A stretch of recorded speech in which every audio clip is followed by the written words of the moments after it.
Un sous-bois plus ou moins dense selon les endroits, et puis du coup quand les arbres, parce qu'ils sont morts, tomberont, et on aura de la régénération uniquement sur cette placette-là.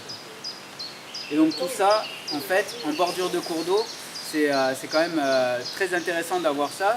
Alors une zone humide, c'est d'une manière très simple, c'est un milieu qui est à cheval entre la terre et l'eau, et qui est souvent donc assez riche sur un espace très restreint, comme on a et d'un côté de la terre et de l'autre côté de l'eau, eh bien ça crée une diversité de milieux physiques très intéressante pour tout un tas d'espèces notamment. Alors pour essayer de schématiser, donc effectivement on compare souvent la zone humide à une éponge. L'éponge qui va être gorgée d'eau, elle va laisser percoler l'eau tout doucement.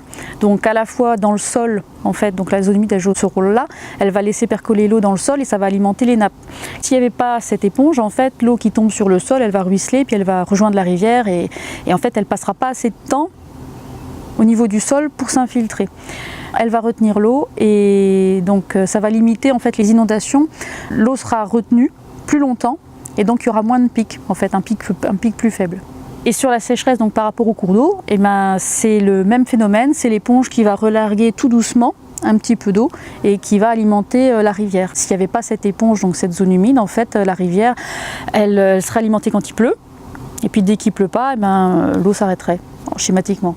Il y a des fonctions hydrobiologiques, donc ça c'est les fonctions liées au rôle d'éponge, de rétention d'eau et de relargage en période estivale. Et puis il y a la fonction biogéochimique qui a trait au rôle épuratoire des milieux. Ça vaut pour les zones humides comme pour les cours d'eau, c'est-à-dire que c'est des milieux qui ont des capacités d'auto-épuration par les flux de matière organique et minérale pour épurer l'eau.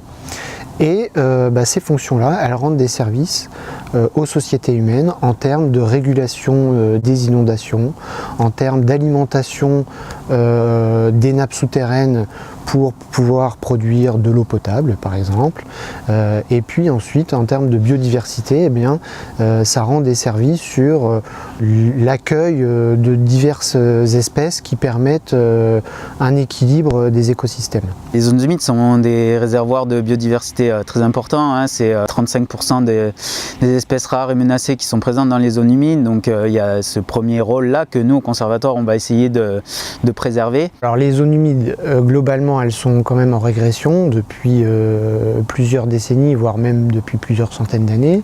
Effectivement, il y a eu une période où on avait besoin de récupérer des terres agricoles, par exemple, pour donner de la nourriture aux gens, tout simplement.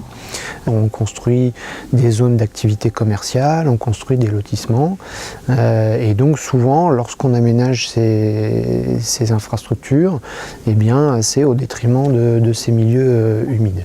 On pense qu'effectivement on en a perdu à peu près plus de la moitié en l'espace d'une cinquantaine d'années.